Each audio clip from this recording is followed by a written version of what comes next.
Сәлем достар! Бүгін мектебімізде күз аруы байқауы өтті. Бұл сайыс 4 бөлімнен тұрды. Алдымен біз өзімізді таныстырып, жылы сәлемдесу жасадық. Үшінші А сынып оқушысы Мұхаммедқали Аруна.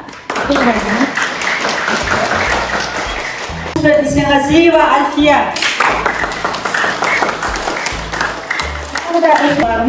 Ең бірінші біздің бөліміміз таныстыру деп аталады екен. Таныстыруды бастайық, Зере бастайық. Үшінші сөз анасы сәлем деп дана халқым, мінеки қып дәріптеген ата салтым. Сәлем бердім баршаңызға жүрекпенен, тілеп әр күн болсын шашаттық алтын. Күз келіпті алтын нұр төгіп айналар, жапырақтар сыбырлап билейді саяда. Сиқырлы шақ әсем күй толған күзде, жарқыратып әлемді алтын бояуда. Мен үшінші бұдан шыққан Адель атым, көңілімнің нұры мен шаттық затым. Күз аруы сайысына қатысуға, бүгін міне қуанып тұрмын халқым.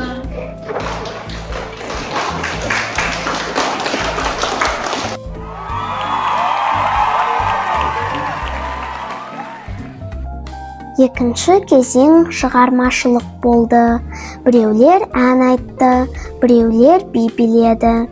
Ал мен ұлы Абайдың күз өлеңін оқыдым.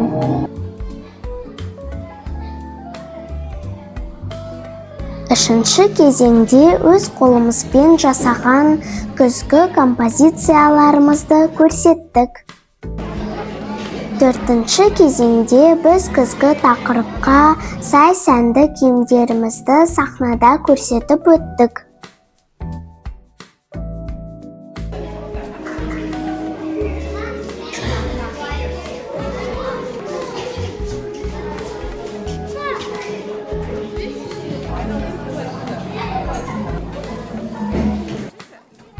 Құрбым Аминаға шын жүректен рахмет айтамын.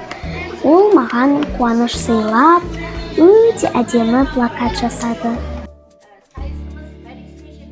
Әрбір қатысушыға арнайы номинация берілді.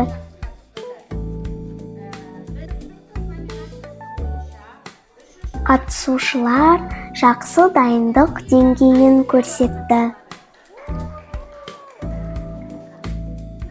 Бұл байқаудан мен жақсы әсер алдым. Номинациясы бойынша үшінші А сынып оқушысы Мұхаммедқали Аруна марапатталады. Сымбатты қыз номинациясы бойынша үшінші А сынып оқушысы Сәбит Іңкәр марапатталады.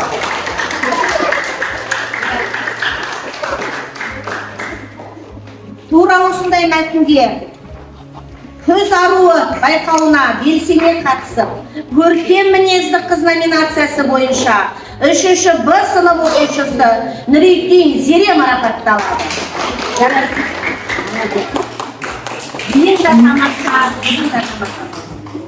Күз аруы 25 байқауына белсене қатысып, шығармашылық қыз номинациясы бойынша үшінші Б сынып оқушысы Дүйсенбай Адель марапатталады.